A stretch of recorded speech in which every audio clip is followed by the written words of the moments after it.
আমরা করছি ক্লাস 11 এর কেমিস্ট্রি ক্লাস। আমরা যে চ্যাপ্টারটা পড়ছিলাম সেটা হচ্ছে রাসায়নিক বন্ধন ও আণবিক গঠন, chemical bonding and molecular structure. আজকে আমাদের থার্ড ক্লাস। তো আমরা এর আগের দিন ভ্যালেন্স বন্ড থিওরি পড়েছি, ভিএসিপিআর থিওরি পড়েছি, সেই দিয়ে কিছু অণুর গঠন ও তার ব্যাখ্যা কী করে দেওয়া সম্ভব সেগুলো পড়েছি। তো আজকে আমরা যে থিওরিটা পড়বো সেটা হচ্ছে সংকরায়ন বা হাইব্রিডাইজেশন। তো ভ্যালেন্স বন্ড থিওরিতে আমরা দেখেছি যে দুটো বিশুদ্ধ অরবিটালের যখন অভিলেপন হয় বা ওভারল্যাপিং হয় তখনই একটা সমযোজী বন্ধন সৃষ্টি হয়। তো হাইড্রোজেন, ক্লোরিন প্রভৃতি অণুর গঠন এইভাবে ব্যাখ্যা করা সহজ হলো, কিন্তু দেখা গেল যে কিছু কিছু অণুর ক্ষেত্রে আবার এই ব্যাখ্যাটা মিললও না, যেমন ব্যাখ্যা করা সম্ভব হলো না। যেমন ধরো জলের অণুর ক্ষেত্রে অক্সিজেন পরমাণু যদি বিশুদ্ধ 2p অরবিটালগুলোই ব্যবহার হয়ে থাকে তাহলে HOH বন্ধন কোণের মানটা কিন্তু 90 ডিগ্রি হওয়া উচিত, কিন্তু দেখা যায় সত্যি সত্যি যে এই মান হচ্ছে 104.5 ডিগ্রি। তার মানে এখানে বোঝা যায় যে অক্সিজেন পরমাণু তার 2p অরবিটাল দিয়ে হাইড্রোজেনের সঙ্গে যুক্ত হয়নি।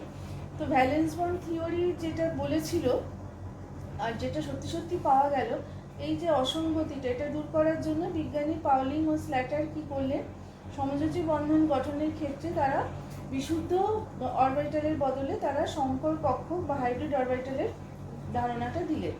তো এই যে হাইব্রিড অরবিটাল বা সংকরায়ন, এই যে থিওরি, এটার মূল কথাটা তাহলে কি দাঁড়ালো, যে রাসায়নিক বিক্রিয়ার সময় বাইরে থেকে শক্তি শোষণের মাধ্যমে ভূমিস্তরে অবস্থিত পরমাণুর যে যোজ্যতা কক্ষের অযুগ্ম ইলেকট্রন থাকে, যে যুগ্ম ইলেকট্রনগুলো অযুগ্ম বা আনপেয়ার্ড হয়ে যেতে পারে এবং পরবর্তী যে কক্ষক আছে যেটা উচ্চ শক্তি সম্পন্ন সেখানে চলে যেতে পারে, ট্রান্সফার হতে পারে।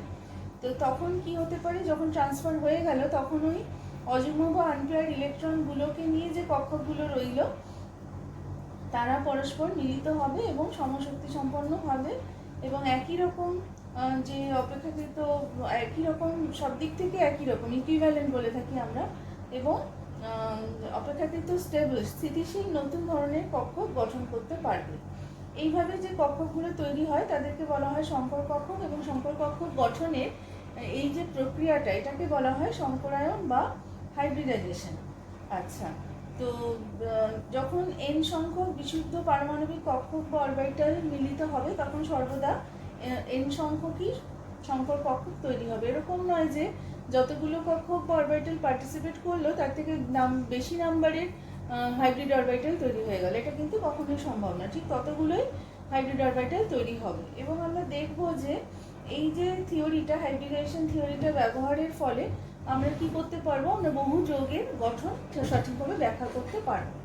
তো আমরা প্রথমে কার্বন পরমাণুর যে চতুর্যোজ্যতা সেটার ব্যাখ্যা দিচ্ছি এবং দিয়ে sp3 সংকরায়ন বা sp3 হাইব্রিডাইজেশন কি করে হয় সেটা একটুখানি বলে দিচ্ছি।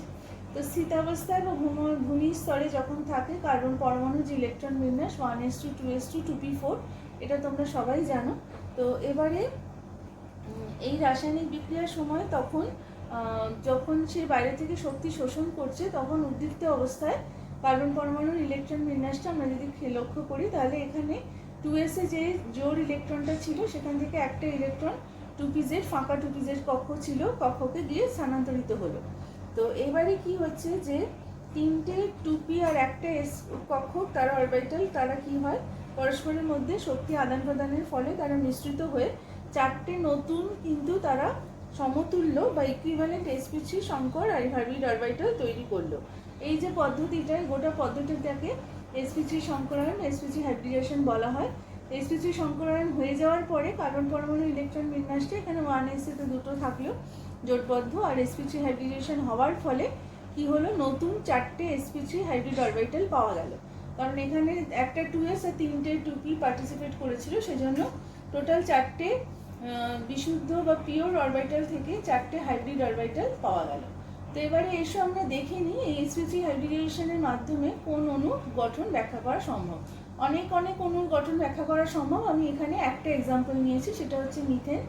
তো মিথেনে আমরা দেখতে পাচ্ছি যে এখানে কার্বনের যে হাইব্রিডাইজেশনের ফলে যে চারটে সংকর হাইব্রিড অরবিটাল তৈরি হয়েছে সেই চারটির সাথে হাইড্রোজেনের নিজস্ব যে 1s অরবিটালগুলো ছিল তারা সবাই সিগমা বন্ধন তৈরি করেছে এবং এর ফলে একটা মিথেন একটা সমচতুস্থলকের আকার ধারণ করে, কিন্তু সুষম চতুস্থলক হয় না। এখানে এদের মধ্যে HCH বন্ধন কোণটা 9 ডিগ্রি কোণ দেখা যায়।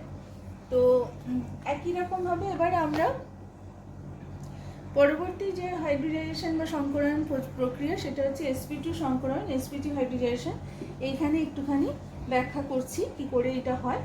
তো দেখো, আগেরটাই আমি একটু আগেই বললাম যে যখন উদ্দীপ্ত অবস্থায় কার্বন পরমাণুর ইলেকট্রন বিন্যাস, অর্থাৎ যেটা 2s থেকে একটা ইলেকট্রন 2pz এ চলে যাচ্ছে, সেটা তারপরে নিজেদের মধ্যে শক্তি আদান প্রদানের ফলে, যেহেতু এখানে একটা s আর দুটো p পার্টিসিপেট করছে, এটাকে sp2 হাইব্রিডাইজেশন বলা হয়। তাহলে মোট 3টে অরবিটাল থেকে, পিওর অরবিটাল থেকে 3টে হাইব্রিড অরবিটাল তৈরি হচ্ছে এবং একটা 2p অরবিটাল, যেটাকে অসংকরায়িত p কক্ষক থেকে যাচ্ছে, যেটা হাইব্রিডাইজেশনে পার্টিসিপেট করেনি।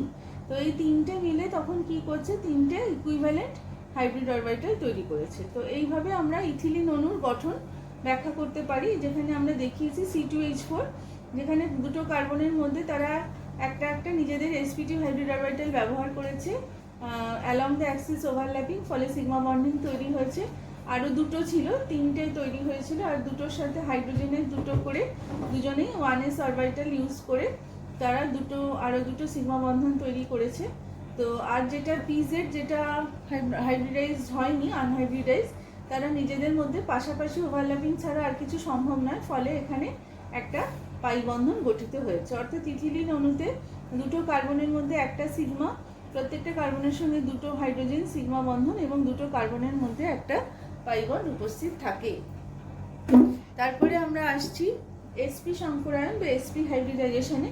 এখানেও কার্বন পরমাণুর ইলেকট্রন বিন্যাসটা যখন সে শক্তি শোষণ করছে, সেটা তো আমাদের দেখানোই আছে যে এরকম 4টে অযুগ্ম ইলেকট্রন তৈরি হচ্ছে sp হাইব্রিডাইজেশন। এবার নিশ্চয়ই তোমরা আন্দাজ করতে পারছো যে একটা s আর একটা p পার্টিসিপেট করে, ফলে দুটো পিওর অরবিটাল থেকে মাত্র দুটো sp হাইব্রিড অরবিটাল তৈরি হয় এবং দুটো অসংকরায়িত p কক্ষক বা p অরবিটাল এখানে থাকে।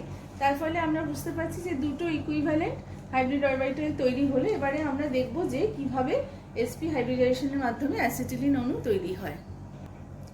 তো আমরা এবার দেখব যে sp হাইব্রিডাইজেশনের মাধ্যমে অ্যাসিটিলিন অণুর গঠন। এখানে আমরা দেখতে পাচ্ছি অ্যাসিটিলিন অণু C2H2, দুটো কার্বনের মধ্যে দুটো sp হাইব্রিড অরবিটাল ব্যবহৃত হয়েছে অ্যালং দ্য অ্যাক্সিস ওভারল্যাপিং, ফলে সিগমা বন্ধন তৈরি হয়েছে। আর যে একটা sp হাইব্রিড অরবিটাল বেঁচেছে দুটো কার্বনের কাছে, সেইটা দিয়ে ওরা দুটো হাইড্রোজেন মানে 1s অরবিটালের সাথে আরও দুটো সিগমা বন্ধন তৈরি করেছে। তাহলে দুটো কার্বনেরই দুটো করে ফাঁকা, ফাঁকা না, তাদের অসংকরায়িত, যেটা হাইব্রিডাইজেশনে পার্টিসিপেট করেনি, একটা করে অযুগ্ম ইলেকট্রন ছিল, সেই রকম pz অরবিটাল ছিল, একটা pz একটা py। তো সেই দুটো নিজেদের মধ্যে পাশাপাশি ওভারল্যাপিং সম্ভব হয়েছে, ফলে পাই বন্ড তৈরি হয়েছে। তাহলে অ্যাসিটিলিনে একটা দুটো কার্বনের মধ্যে একটা সিগমা আর দুটো পাই বন্ড উপস্থিত। তো একই রকমভাবে sp ও d কক্ষক বা অরবিটাল যদি পার্টিসিপেট করে, d কক্ষক নিয়ে যদি করে হাইব্রিডাইজেশন, একই রকমভাবে হতে পারে।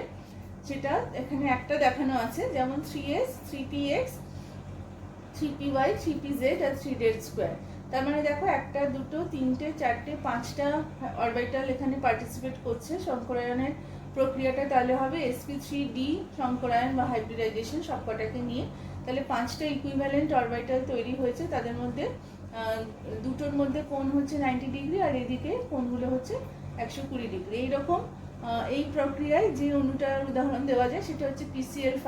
PCl5 এর গঠনটা দেখে বুঝতে পারছো যে sp3d হাইব্রিডাইজেশন এখানে হয়েছে এবং সেইভাবে ইকুয়েটরিয়াল পজিশনে 3টে ক্লোরিন আর অ্যাক্সিয়াল পজিশনে দুটো ক্লোরিন গেছে। sp3 হাইব্রিড অরবিটালগুলো এইভাবে থাকলে তাদের মধ্যে তারা সবচেয়ে বেশি স্টেবিলিটি লাভ করে। একই রকমভাবে sp3d2 হাইব্রিডাইজেশন সম্ভব। sp3d2 দিয়ে আমরা সালফার হেক্সাফ্লোরাইডের বিন্যাসটা বা গঠনটা বোঝাতে পারি। sp3d3 আছে, IF7 এর গঠন বোঝানো যায়। এই দুটো এখানে দেখানো নেই, sp3d অবধি দেখানো আছে, কিন্তু আশা করি তোমরা এই দুটো বুঝতে পারবে। এই দুটো এখানে দেখানো নেই, sp3d অবধি দেখানো আছে।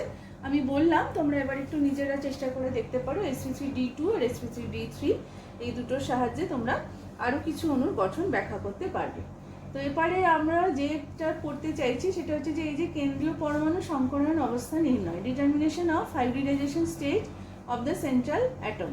তো এইটার জন্য আমরা কি করি, একটা সাধারণ ফর্মুলা আছে যার সাহায্যে আমরা একটা অণুর কেন্দ্রীয় পরমাণুর সংকরায়নে অংশগ্রহণকারী কক্ষকের সংখ্যা, যেটা আমরা ক্যাপিটাল এইচ দিয়ে এখানে লিখেছি, সেইটা এখানে ব্যবহার করতে পারি, তাহলে আমাদের বুঝতে সুবিধা হবে। সেটার একটা ফর্মুলাটা এখানে আমি লিখে দিয়েছি।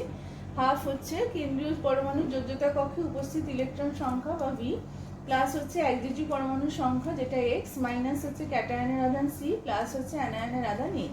এই কটা একটুখানি হিসেব করলে আমরা কি করতে পারি, সংকর কক্ষকের সংখ্যা বার করতে পারি। বা সংকর কক্ষে উপস্থিত নিঃসঙ্গ ইলেকট্রন জোড়ের সংখ্যার জন্য একটা ফর্মুলা ব্যবহার করা হয়। লোন পেয়ারটা যদি এল দিয়ে প্রকাশ করা হয়, তাহলে সংকর কক্ষকের সংখ্যা H minus x minus D, D যেখানে হচ্ছে দ্বিযোজী পরমাণুর সংখ্যা। এইভাবে আমরা এটাও বার করতে পারি। এবারে দেখো, যখন তুমি এইচ এর মান পাচ্ছ, ধরো 2 পেলে, তার মানে তুমি বুঝতে পারবে যে সেটা হচ্ছে sp হাইব্রিডাইজেশন, অণুর গঠন হবে সরলরৈখিক। যখন তুমি 3 পাচ্ছ, তখন সেটা বুঝতে পারবে যে সংকরায়ন হচ্ছে sp2, গঠন হচ্ছে ত্রিকোণীয় সমতলীয় বা ট্রাইগোনাল প্ল্যানার।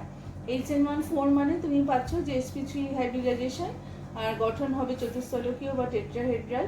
যখন 5 পাচ্ছ, তখন বুঝতে পারবে হাইব্রিডাইজেশন হচ্ছে sp3d, গঠন হচ্ছে ত্রিকোণীয় দ্বিপিরামিডীয় ট্রাইগোনাল বাইপিরামিডাল। যখন 6 পাচ্ছ, sp3d2 হাইব্রিডাইজেশন, গঠন হচ্ছে অষ্টতলকীয় বা অক্টাহেড্রাল।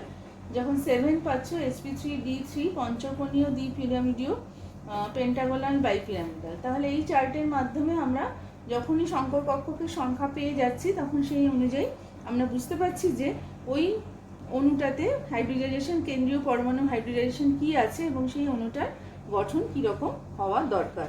তো এরকম কতগুলো তোমাদের একটুখানি প্র্যাকটিস করলে ভালো হয়। তো যেমন আমি একটা এখানে বলে দিচ্ছি, যেমন PCl5 এর ক্ষেত্রে দেখা যায় যে এখানে এই মানটা, যেমন প্রথমে আমাদের ছিল কেন্দ্রীয় পরমাণুর যোজ্যতা কক্ষের ইলেকট্রন সংখ্যা, সেটা হচ্ছে 5। তারপরে হচ্ছে একযোজী পরমাণুর সংখ্যা, PCl5 এ 5টা ক্লোরিন পরমাণু যুক্ত থাকে, সেটাও 5, 5 5 10 হলো। তাহলে তারপরে ক্যাটায়নের আধানটা মাইনাস করতে হবে, সেটা 0, আর অ্যানায়নের আধানটা মাইনাস করতে হবে। এখানে ক্যাটায়ন বা অ্যানায়নের কোনোটারই আধান নেই, ফলে হচ্ছে 0।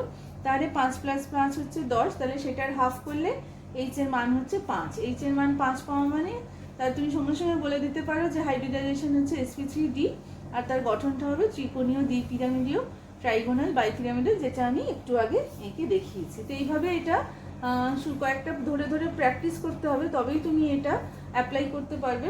প্র্যাকটিস না করে হঠাৎ করে অ্যাপ্লাই করাটা সম্ভব হবে না। তো আগে যে ফর্মুলাটা বলা হলো, সংকরায়নে অংশগ্রহণকারী কক্ষকের সংখ্যা, এটা দিয়ে বার করে তবে তুমি এই চার্টটার সাহায্য নিয়ে অ্যাপ্লাই করে প্র্যাকটিস করলে তুমি দেখবে যে তুমি সহজে এটা বার করতে পারছো। তো এখন আমরা যে নতুন টপিকটায় যাচ্ছি, সেটা হচ্ছে রেজোনেন্স। যখন কোনো অণু বা আয়নের পরমাণুগুলোর কি হয়, অবস্থানটা অপরিবর্তিত রেখে শুধুমাত্র যোজ্যতা ইলেকট্রনগুলোর পুনর্বিন্যাস বা ওরিয়েন্টেশন করা হয়, এবং তার মাধ্যমে আমরা কি করতে পারি, একাধিক লুইস গঠন সম্ভব দেখতে পাই। এবং প্রত্যেকটা গঠন অণু বা আয়নটির কি করে, কিছু কিছু ধর্মের ব্যাখ্যা দিতে সক্ষম হয়, কিন্তু কোনোটাই দেখা যায় যে এককভাবে তাদের সমস্ত ধর্মের যথাযথ ব্যাখ্যা দিতে পারে না। তো অণু বা আয়নের তখন প্রকৃত গঠনটা ধরে নেওয়া হয় যে ওই সমস্ত বাস্তব অস্তিত্বহীন অথচ সম্ভাব্য যে ইলেকট্রনীয় গঠনগুলো আঁকা সম্ভব হচ্ছে, তাদের একটা সংকর বা হাইব্রিডাইজড একটা ফর্ম। কোনো অণু বা আয়নের ক্ষেত্রে যদি এরকম ঘটনার উদ্ভব হয়, তাহলে তাকে আমরা বলে থাকি রেজোনেন্স। যে সমস্ত অণু বা আয়নের ক্ষেত্রে রেজোনেন্সে প্রকাশ ঘটে, তাদের প্রকৃত গঠন সংকেত যেটা, সেটাকে বলা হয় রেজোনেন্স হাইব্রিড। যে সমস্ত বাস্তব অস্তিত্বহীন অথচ সম্ভাব্য যে গঠন সংকেত, যে সমবায়ে যে রেজোনেন্স হাইব্রিডকে প্রকাশ করা হয়, তাকে আমরা বলে থাকি রেজোনেন্স বা ক্যানোনিক্যাল গঠন সংকেত। এদের মধ্যে দ্বিমুখী তীরচিহ্ন দিয়ে রেজোনেন্সের ঘটনাটাকে প্রকাশ করা হয়। তাহলে কি হলো, রেজোনেন্স মানে কি, কোনো অণু বা আয়নের ক্ষেত্রে তাদের পরমাণুগুলোর অবস্থানটা অপরিবর্তিত রেখে যোজ্যতা ইলেকট্রনগুলোর পুনর্বিন্যাসের মাধ্যমে তাদের একাধিক লুইস গঠন দেখানো সম্ভব হয়, এবং প্রতিটি গঠনই অণু বা আয়নের দেখা যায় যে কিছু কিছু ধর্মের ব্যাখ্যা দিতে পারে, কিন্তু কোনো গঠনটাই এককভাবে তাদের সমস্ত ধর্মের যথাযথ ব্যাখ্যা দিতে পারে না। তো সেক্ষেত্রে কি করা হয়, অণু বা আয়নটির প্রকৃত গঠন ওই সমস্ত বাস্তব অস্তিত্বহীন অথচ সম্ভাব্য ইলেকট্রনীয় গঠনগুলি সংকর রূপ বলে ধরে নেওয়া হয়। কোনো অণু বা আয়নের ক্ষেত্রে এই ঘটনাটা ঘটলে তাকে রেজোনেন্স বলা হয়। তো এখানে আমি কতগুলো অণুর বা আয়নের রেজোনেন্সের বা ক্যানোনিক্যাল যে স্ট্রাকচার, সেটা কি করে লিখতে হয় সেটা আমি কয়েকটা দেখিয়েছি। যেমন এখানে হচ্ছে কার্বনেট অ্যানায়নটা দেখিয়েছি, দেখতে পাচ্ছ রেজোনেন্সের সাইন দেওয়া হয়েছে, এবং মূল যে বেসিক স্ট্রাকচারটা সেটা একই রকম আছে, শুধু ওই ইলেকট্রনগুলোর ওরিয়েন্টেশন করা হয়েছে। দেখো এখানে ডাবল বন্ডটা এখানে ছিল, এখানে এখানে এখানে এইভাবে এটা রেজোনেটিং স্ট্রাকচার বা ক্যানোনিক্যালগুলো আঁকতে হয়, যেমন NO3 মাইনাসের ক্ষেত্রেও দেখানো হয়েছে। তো এখানে লক্ষ্য করলেই বুঝতে পারছো যে কিভাবে এগুলো আঁকতে হয়, বা সালফার ডাইঅক্সাইডের ক্ষেত্রে দেখানো হয়েছে। তো রেজোনেন্স শক্তি হচ্ছে যে থিওরিটিক্যালি আমরা ক্যালকুলেট করতে পারি যে কোনো অণুর সবচেয়ে যে সুস্থিত রেজোনেন্স যে গঠন, তার যে অন্তর্নিহিত শক্তি, এবং পরীক্ষার সাহায্যে যদি আমরা প্রকৃত অণুটার অন্তর্নিহিত শক্তি বার করতে পারি, সেটার যে ডিফারেন্স হয় তাকেই অণুটির রেজোনেন্স শক্তি বলা হয়, এবং এটাকে কিলো ক্যালোরি পার মোল বা কেজি কিলোজুল পার মোলে এটাকে প্রকাশ করা হয়। তো এবারে আমরা যে বিষয়টা নিয়ে পড়বো তড়িৎ ঋণাত্মকতা বা ইলেকট্রোনেগেটিভিটি, কিন্তু তড়িৎ ঋণাত্মকতা বা এই ইলেকট্রোনেগেটিভিটি নিয়ে আমরা পর্যায় সারণীর যে চ্যাপ্টারটা ছিল সেখানে আমরা বিস্তারিতভাবে পড়ে এসেছি। তো সেই জন্য আমি এই চ্যাপ্টারে তড়িৎ ঋণাত্মকতা বা ইলেকট্রোনেগেটিভিটি নিয়ে তেমন কিছু বলছি না। আমি আশা রাখছি যে তোমরা বুঝতে পেরেছো এর আগে, বা অসুবিধা হলে আমরা পরে সেটা দেখব। তো আমি নতুন যে ব্যাপারটা বন্ধন ধ্রুবীয়তা, বন্ড পোলারিটি এবং দ্বিমেরু ভ্রামক ডাইপোল মোমেন্ট, এই যে টপিকটা এটাই যাচ্ছি। এখানে আমাদের বলা দরকার যে একই মৌলে দুটো পরমাণু যখন সমযোজী বন্ধন গঠন করে তখন সেই পরমাণুর মধ্যে যে বন্ধন ইলেকট্রন জোড়টা থাকে সেটা পরমাণু দুটোর ঠিক মধ্যবর্তী স্থানেই থাকে। অর্থাৎ বন্ধনে গঠনকারী যে পরমাণুগুলো রয়েছে তাদের কোনো দিকেই ইলেকট্রন জোড়ের স্মরণ ঘটে না, বা আয়নীয় কোনো ধর্ম দেখা যায় না। এগুলো হচ্ছে বিশুদ্ধ সমযোজী বন্ধন, পিওর কোভ্যালেন্ট বন্ড বা নন পোলার কোভ্যালেন্ট বন্ড। কিন্তু ধ্রুবীয় সমযোজী বন্ধন বা পোলার কোভ্যালেন্ট বন্ড তখনই তৈরি হয় যখন দুটো বিভিন্ন তড়িৎ ঋণাত্মকতা সম্পন্ন মৌলের পরমাণুর মধ্যে সমযোজী বন্ধন গঠিত হয়, যেমন এখানে HF দেখানো হয়েছে। তখন ইলেকট্রন জোড়টি বেশি তড়িৎ ঋণাত্মক মৌলের দিকে বেশি পরিমাণে সরে থাকে। ফলে কি হচ্ছে, বেশি তড়িৎ ঋণাত্মক যে মৌলটা সেটা আংশিক একটা ঋণাত্মক বা নেগেটিভ চার্জ পায়, বা কম তড়িৎ ঋণাত্মক মৌলটি একটা আংশিক বা ধনাত্মক আধান প্রাপ্ত হয়। অর্থাৎ বন্ধনের মধ্যে একটা ধ্রুবীয়তা বা পোলারিটি দেখা যায়। তো এই যে ধ্রুবীয়তা বা পোলারিটি সেটা কতটা হবে সেটা কিন্তু সংশ্লিষ্ট যে পরমাণু দুটো রয়েছে তাদের তড়িৎ ঋণাত্মকতা বা ইলেকট্রোনেগেটিভিটি ডিফারেন্সের ওপরেই নির্ভর করে। এই ইলেকট্রোনেগেটিভিটি ডিফারেন্স যদি 1.7 হয় তাহলে এদের মধ্যে আয়নীয় প্রকৃতি মোটামুটি 50% আছে বলে ধরা যায়। তো এবারে কোনো ধ্রুবীয় অণু বা পোলার অণুর ক্ষেত্রে তাহলে কতটা তার পজিটিভ অথবা নেগেটিভ কেন্দ্রের যে চার্জ এবং কেন্দ্র দুটোর মধ্যে যে দূরত্ব E/D, এই যে গুণফল, এই গুণফলটাকেই ওই অণুর দ্বিমেরু ভ্রামক বা ডাইপোল মোমেন্ট বলা হয়। আমরা এই যে একটা অণুর মধ্যে তার আয়নীয় প্রকৃতি কতটা সেটা মাপার জন্য এই রাশিটাকে ব্যবহার করে থাকি। এটাকে আমরা বলে থাকি দ্বিমেরু ভ্রামক বা ডাইপোল মোমেন্ট। তো এই মিউ দিয়ে অক্ষর দিয়ে এই রাশিটাকে প্রকাশ করা হয়।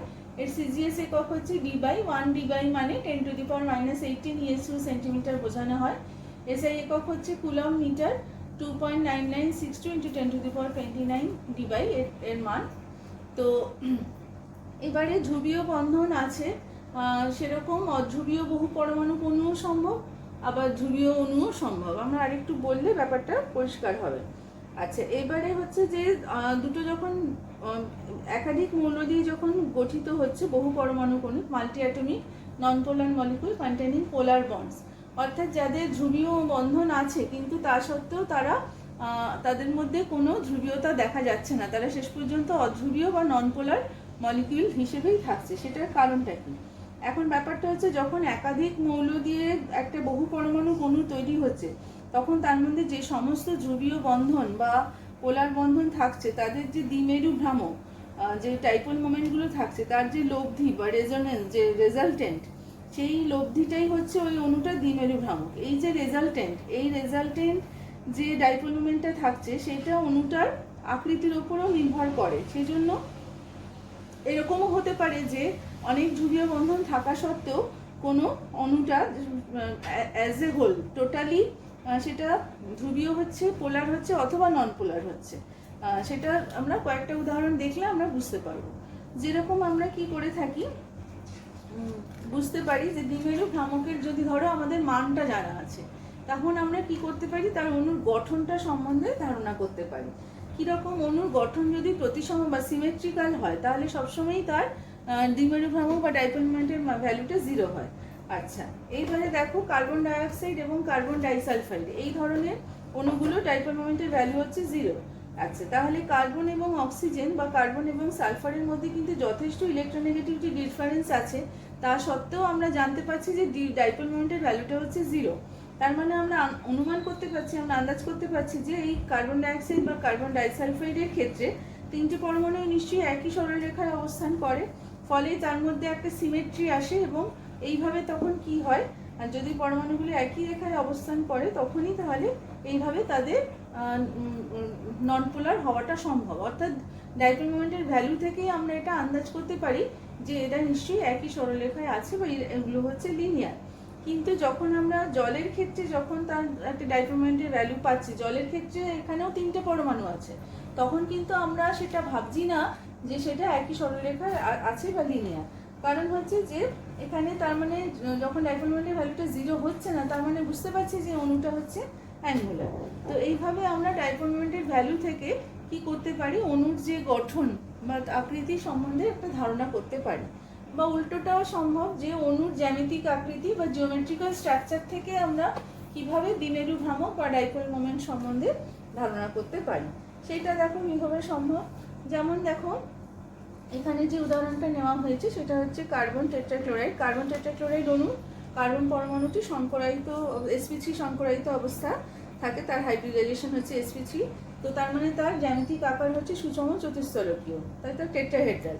তার জন্য কি হচ্ছে, তিনটে যে সিসিএল বন্ড আছে এখানে আমি দেখিয়েছি যেগুলো পোলার বন্ড, তাদের যে লব্ধি সেটা দেখো চতুর্থ যে সিসিএল বন্ডটা আছে তার হচ্ছে ভ্রামককে প্রশমিত করে, বা যে কোনো দুটো সিসিএল বন্ধন ভ্রামকের যে লব্ধি রেজাল্টেন্ট সেটা কিন্তু অন্য দুটো সিসিএল বন্ডের যে রেজাল্টেন্ট আছে সেটাকে প্রশমিত করে দেয় বা নিউট্রাল করে দেয়। ফলে কি হয়, অ্যাজ এ হোল CCl4 অণুর যে ডাইপোল মোমেন্টের যে ভ্যালুটা সেটা হচ্ছে 0। তার মানে সেটা হচ্ছে অধ্রুবীয় CCl4, সেজন্য CCl4 অণুটা হচ্ছে অধ্রুবীয় বা নন পোলার। তো অন্যভাবে বলা যায় যে অণুটিতে ধনাত্মক ও ঋণাত্মক আধানের অভিকর্ষ কেন্দ্রটা সমকেন্দ্রিক হয়ে যায়, তার ফলে অণুটার দ্বিমেরু ভ্রামকটা 0 হয়ে যায়। তার মানে কি হয়ে যায়, D = 0 হয়ে যায়। তার ফলে মিউ হচ্ছে তো E × D, তাহলে E × 0 হলে সেটা 0 হয়ে যায়। ধনাত্মক ও ঋণাত্মক আধানের যে অভিকর্ষ কেন্দ্র সেটা যদি একই হয়ে যায় তাহলে D এর ভ্যালুটা 0 হয়ে যাওয়ার জন্য মিউটা 0 হয়ে যায়। এভাবে আমরা এটা ব্যাখ্যা দিতে পারি। বা তারপরে দেখো আমি BF3 বা বোরন ট্রাইফ্লোরাইড অণুটা এখানে ছবিটা দেখিয়েছি। বোরন ট্রাইফ্লোরাইড অণুটা B হচ্ছে sp2 হাইব্রিডাইজ এখানে, তার মানে আমরা বুঝতে পারি sp2 হলে তার গঠন আকৃতি কীরকম হবে, ট্রাইগোনাল প্ল্যানার, সেরকমভাবে এটাকে আঁকা হয়েছে। প্রতিটা FBF বন্ধনের মান হচ্ছে 120 ডিগ্রি। এরকম গঠনের জন্য দেখা যায় যে কোনো দুটো BF বন্ড যে মোমেন্ট আছে সেটার যে রেজাল্টেন্ট সেটা থার্ড যে বন্ড মোমেন্টটা আছে সেটা দিয়ে প্রশমিত হয়ে যাচ্ছে, নিউট্রালাইজ হয়ে যাচ্ছে। এই কারণে কি হচ্ছে, BF3 অণুর ক্ষেত্রেও তার ডাইপোল মোমেন্টের ভ্যালু পাওয়া যাচ্ছে 0। তার মানে এটা হচ্ছে নন পোলার। আবার যদি আমরা অন্যভাবে বলি যে অণুটিতে ধনাত্মক ও ঋণাত্মক আধানের অভিকর্ষ কেন্দ্র সমকেন্দ্রিক হয়ে যাওয়ায় D হচ্ছে 0, সেই জন্য এটা নন পোলার, যেভাবে তুমি ব্যাখ্যাটা দেবে। তো ক্লোরোফর্ম অণু এখানে আঁকা হয়েছে। পরেরটা ক্লোরোফর্ম অণুতে কার্বন পরমাণু sp3 হাইব্রিডাইজ, তার জন্য এই হচ্ছে গঠনটা চতুস্তলকীয় বা টেট্রাহেড্রাল। এখানে তিনটে CCl বন্ড যে মোমেন্ট আছে তার যে রেজাল্টেন্ট, আরেকটা CH বন্ড আছে তার যে রেজাল্টেন্ট, সবই হচ্ছে একমুখী, একই দিকে থাকে। তার ফলে কি হচ্ছে, অণুটা শেষ পর্যন্ত পোলার হচ্ছে। এখানে আরও অন্যভাবেও বলা যায় ধনাত্মক ঋণাত্মক আধানের অভিকর্ষ কেন্দ্র সমকেন্দ্রিক না হওয়ায় এটা অণুটা ধ্রুবীয় বা পোলার হয়। এখানে তার মিউটা ভ্যালু একটা পাওয়া যাচ্ছে। বা জলের অণুর ক্ষেত্রেও অক্সিজেন হচ্ছে sp3 হাইব্রিডাইজ, সেজন্য অক্সিজেনের দুটো যে নিঃসঙ্গ ইলেকট্রন জোড় থাকে এবং দুটো হাইড্রোজেন থাকে, এরা চতুস্তলকীয়ভাবে অবস্থান করে, তার জন্য এর গঠনটা হচ্ছে অ্যাঙ্গুলার। এই গঠনের জন্য এরকম দুটো অক্সিজেন OH যে বন্ড মোমেন্ট আছে তার যে রেজাল্টেন্ট, আর দুটো নিঃসঙ্গ যে ইলেকট্রন জোড় আছে তার থেকে যে রেজাল্টেন্ট হয় সেটা একই অভিমুখে কাজ করে, ফলে জলের অণুটা ধ্রুবীয় বা পোলার হয়। আরও দুটো উদাহরণ রেখেছি আমি এখানে একই রকম অণুর ক্ষেত্রে, যেমন NH3 আর NH3 একই রকম প্রায় তাদের গঠন, কিন্তু দেখা যাচ্ছে যে NH3 অণুতে কি হচ্ছে, নাইট্রোজেন পরমাণুর ইলেকট্রোনেগেটিভিটি বেশি, ফলে কি হচ্ছে তিনটে NH যে বন্ড মোমেন্ট আছে তাদের যে রেজাল্টেন্ট আর নিঃসঙ্গ ইলেকট্রন জোড়টার থেকে যে মোমেন্ট সেটা হচ্ছে একই দিকে ক্রিয়া করে, ফলে কি হচ্ছে এই দুই প্রকার ভ্রামকের জন্য বন্ড মোমেন্টের জন্য তারা কি হয় উচ্চ মান বিশিষ্ট একটা যে রেজাল্টেন্টটা পাওয়া যায় সেটা অনেক বেশি হয়। ফলে কি হচ্ছে অ্যামোনিয়া ক্ষেত্রে দেখা যাবে যে অ্যামোনিয়া আর NH3 প্রায় সিমিলার গঠন হলেও অ্যামোনিয়ার ডাইপোল মোমেন্ট ভ্যালুটা NH3 থেকে অনেক বেশি হবে। NH3 ক্ষেত্রে এটা একই দিকে হচ্ছে না, তো এটা উল্টো দিকে হয়ে যাচ্ছে, ফলে রেজাল্টেন্ট বা লব্ধিটা কি হচ্ছে এটা কিছুটা কমে যাচ্ছে। তো আমরা ভ্যালুটাও এখানে দেখতে পাচ্ছি, এটা 0.24 ডিবাই আর এটা হচ্ছে 1.47 ডিবাই। তার ফলে এই ধরনের অণুর ক্ষেত্রে আমরা দেখতে পাচ্ছি যে একই রকম গঠন হওয়া থাকলেও একই রকম পরমাণুর সঙ্গে লিঙ্কেজ হওয়া সত্ত্বেও এর ডাইপোল মোমেন্ট ভ্যালুটা অনেক বেশি হচ্ছে। তো আমি আজকে তোমাদের তাহলে একটা হাইব্রিডাইজেশন কিভাবে হয়, হাইব্রিডাইজেশন থিওরি এবং তারপরে রেজোনেন্স এবং একদম শেষে পোলারিটি এবং ডাইপোল মোমেন্ট নিয়ে কিছু যে থিওরিগুলো আছে সেইগুলো আজকে পড়ালাম। এসো এবার তোমাদের একটুখানি তোমাদেরকে বলে দিই যে এই যে অংশটা আমি পড়িয়েছি তার মধ্যে থেকে কীরকম ধরনের প্রশ্ন হয়, তাহলে তুমি ব্যাপারটা সম্বন্ধে আন্দাজ করতে পারবে এবং সেইগুলো বাড়িতে এই ধরনের প্রশ্ন প্র্যাকটিস করলে তোমার চ্যাপ্টারটার উপর দখলও আসবে। প্রথমে NH3 ও NF3 এর মধ্যে কোনটি বেশি ধ্রুবীয় ও কেন, এক্ষুনি আমি যে প্রশ্নটা আলোচনা করলাম সেটা। 2 নম্বর PCl5 এর অস্তিত্ব আছে কিন্তু NCl5 এর অস্তিত্ব নেই কেন, ডি অরবিটাল দিয়ে এটা ব্যাখ্যা করবে। 3 NH3 এবং H2 অণুগুলি sp3 সংকরায়িত হওয়া সত্ত্বেও এদের বন্ধন কোণ সুষম চতুস্থলকীয় বন্ধন কোণ অপেক্ষা কম কেন। আশা করি এটা তুমি VSEPR থিওরি দিয়ে ব্যাখ্যা করতে পারবে, আগের দিন পড়িয়েছি।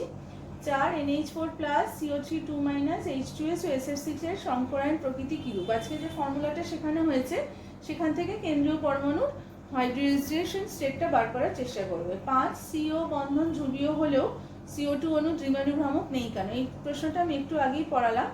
6 CO3-2 মূলকে সব অক্সিজেন সমতুল্য ব্যাখ্যা করে, এটার ওই ক্যানোনিক্যাল স্ট্রাকচারগুলি এঁকে এটা বলে দিতে হবে। তারপর 7 এখানে আঁকতেই দিয়েছে, ClO4 মাইনাসে ক্যানোনিক্যাল গঠনগুলি লেখো। 8 BF বন্ধন ধ্রুবীয় হলেও BF3 কোনো দ্বিমাণু ভ্রামক নেই কেন, এটাও আমি এক্ষুনি পড়িয়েছি। 9 নিম্নলিখিত অণুগুলোকে তাদের ক্রমবর্ধমান দ্বিমাণু ভ্রামক অনুযায়ী সাজাও, NH3 NF3 CBr4। আশা করি এটাও পারবে, এই ধরনের প্রশ্ন আমি এক্ষুনি আলোচনা করে এলাম। 10 সালফেট আয়নের রেজোনেটিং গঠনগুলি আঁকো। 11 CO2 SO2 উভয়ই ত্রিপারমাণবিক, প্রথমটি অধ্রুবীয় কিন্তু দ্বিতীয়টি ধ্রুবীয়, এই তথ্য থেকে তাদের গঠন সম্পর্কে মন্তব্য করো। তাহলে দেখো আমি এই যে ব্যাপারগুলো যেখানে প্রশ্নগুলোর মধ্যে পাচ্ছ সেই জিনিসগুলো সবই আজকে পড়িয়েছি, ফলে তোমরা একটা আন্দাজ করতে পারছো যে এই যে অংশটা থেকে কি ধরনের প্রশ্ন আসে। এগুলো সবই HSC 11 প্রশ্নগুলো এসেছে, তো এই ধরনের প্রশ্নই জন্যই উত্তর করতে পারার জন্য তোমাদের সেভাবেই চ্যাপ্টারটা পড়তে হবে, সেভাবেই আর প্র্যাকটিস করতে হবে। এটা খুব ইম্পর্ট্যান্ট একটা চ্যাপ্টার, খুব ইন্টারেস্টিংও। আশা করি সবাই বুঝতে পারছো এবং আশা রাখবো নেক্সট ক্লাসের আগে সবাই এই অবধি ভালো করে পড়ে নেবে, তাহলে তোমাদের নেক্সট পার্টটা বুঝতে আরও সুবিধা হবে। সবাইকে অনেক ধন্যবাদ।